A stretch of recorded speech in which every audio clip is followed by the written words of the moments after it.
Okay student, अब हम इस वीडियो में जानेंगे कि हम फॉर लूप की हेल्प से प्रोग्राम को कैसे डिज़ाइन कर सकते हैं। तो अब हम यहाँ पर पाइथन में सबसे पहले तो फॉर लूप के बारे में जानेंगे कि फॉर लूप क्या होता है।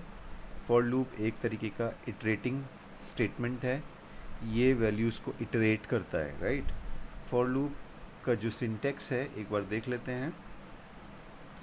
सिंटेक्स हमारा फॉर लूप का है फॉर काउंटर इन रेंज और उसके बाद वैल्यू। अब यहाँ पे लिमिट वैल्यू भी हो सकती है, कोलन एंड देन स्टेटमेंट। ये तो हमारा सिंटेक्स होता है फॉर लूप का। अब हम फॉर लूप की हेल्प से हम यहाँ पर प्रोग्राम बनाएंगे।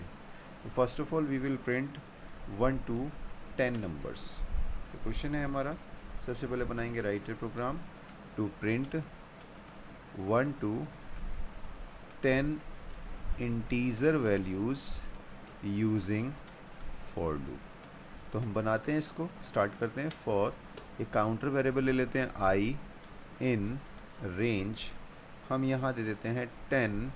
उसके बाद कोलन लगा के नेक्स्ट लाइन पे प्रिंट में सेम काउंटर वेरिएबल हम दे देते हैं आई। इसको एग्जीक्यूट करके देखते हैं। तो देखिए 0 से लेकर 9 तक प्रिंट करा दिया इस लूप ने।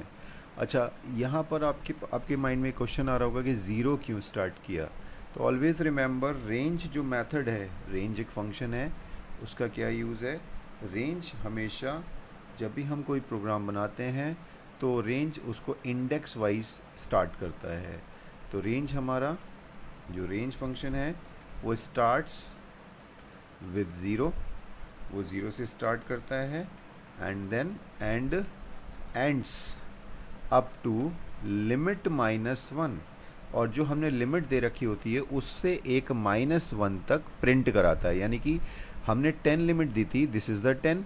तो लिमिट यहाँ पर क्या है, यहाँ पर हमारी लिमिट है 10। और हमेशा रेंज फंक्शन लूप की हेल्प से लिमिट -1 प्रिंट कराता है। देखिए आप 0 to 9 प्रिंट कराया उसने। तो यानी कि लिमिट -1 इन द सेंस 0 से चलेगा और लिमिट यानी कि 10 वैल्यू -1 यानी कि 9 तक प्रिंट कराएगा। और अगर हमें 0 से ना चल के 1 से 10 तक प्रिंट कराना है तो हमें 1 इसके अंदर स्टार्टिंग में लिखना होगा, कॉमा लगा के 11 लिखना होगा, क्योंकि लिमिट -1 है। अब जब हम इनिशियल वैल्यू 1 दे देंगे तो फिर ये लूप 0 से स्टार्ट नहीं होगा। रिमेंबर दिस, इसको ध्यान रखना है आपको कि अगर हम इनिशियल वैल्यू रेंज फंक्शन के अंदर 1 दे देते हैं तो फिर ये लूप 0 से स्टार्ट नहीं होगा। लेकिन अगर हम एक सिंगल वैल्यू देंगे, अगर हम सिर्फ सिंगल वैल्यू देंगे तो सिंगल वैल्यू कंसीडर होगी लिमिट के अकॉर्डिंग, यानी कि फिर ये इनिशियल वैल्यू 0 ही एक्सेप्ट करेगा, बाय डिफ़ॉल्ट 0 ही मानेगा। रेंज 11 है इसलिए इसको लिमिट लिया, यानी कि सिंगल वैल्यू लिखेंगे उसको इनिशियल वैल्यू नहीं लेगा, वो लिमिट मानेगा। तो लिमिट -1 यानी कि 10 तक कराएगा और सिंगल वैल्यू को वो 0 ही लेगा। अगर हम इस वैल्यू से पहले कोई भी और दूसरी वैल्यू दे देते हैं तो फिर वो उसको इनिशियल वैल्यू मान लेगा। जैसे मैंने लिखा 3,11।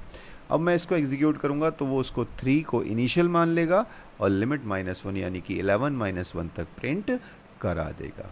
Is that clear students? मुझे लगता है आपको ये बात समझ में आई होगी। अगर आपको ये चीज़ समझ में आई है तो प्लीज़ मुझे कमेंट में मैसेज करिए और बताइए। आप अपनी प्रॉब्लम्स भी मुझसे डिस्कस कर सकते हैं, बता सकते हैं किस टाइप के प्रोग्राम्स में आपको इश्यूज़ आ रहे हैं। मैं आपको उस टाइप के वीडियोस बना के भी शेयर करूंगा। प्लीज़ मेरे को सब्सक्राइब करिए, लाइक करिए। Thank you very much.